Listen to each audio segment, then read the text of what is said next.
All of us have seen a basketball player jump up into the air and make an amazing slam dunk, or a volleyball player jump up and deliver a crushing spike. But what happens after the jump? Well, you have to land. And when anybody lands a jump, they bend their knees in order to increase the time interval over which their body absorbs the force of impact. The person's knees can therefore be looked at as a type of spring that is compressed in order to absorb some of the impact. For this problem, imagine a 70-kilogram person is jumping to the ground. Their center of mass is 40 centimeters away from the hinge of their knees, and the spring of the knee muscles is 10 centimeters away from the kneecap.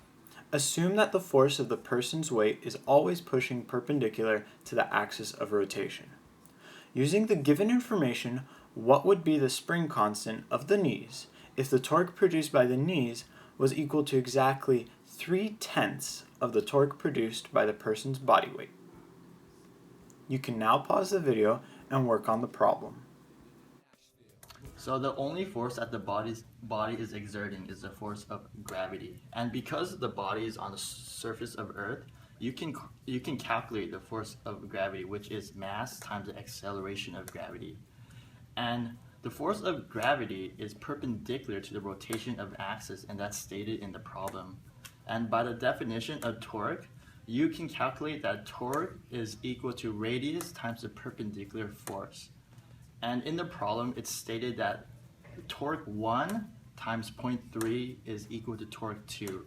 And by the definition of torque, you can calculate torque 2, which is the perpendicular force 2 times radius number 2. And you can rearrange this definition of torque to have the perpendicular force 2 is equal to torque 2 divided by radius number 2. And it's stated in the problem that the perpendicular force 2 is equal to the force of the spring. And by Hooke's law, you can calculate the force of the spring by using the equation Hooke's law, which is the K constant times the change of x. So these are the given numbers, the mass of the person and the radiuses. And 30% of the force is absorbed by the knee. So in order to find the perpendicular force exerted by the body, you would take the mass times the acceleration due to gravity, and you get 686 newtons. And to find the torque exerted by the body, you use the definition of torque, and you get 274.4 newton meters.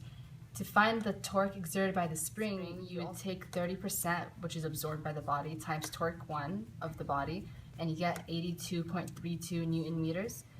And using the definition of torque, you find the force perpendicular to the spring to get 823.2 newtons.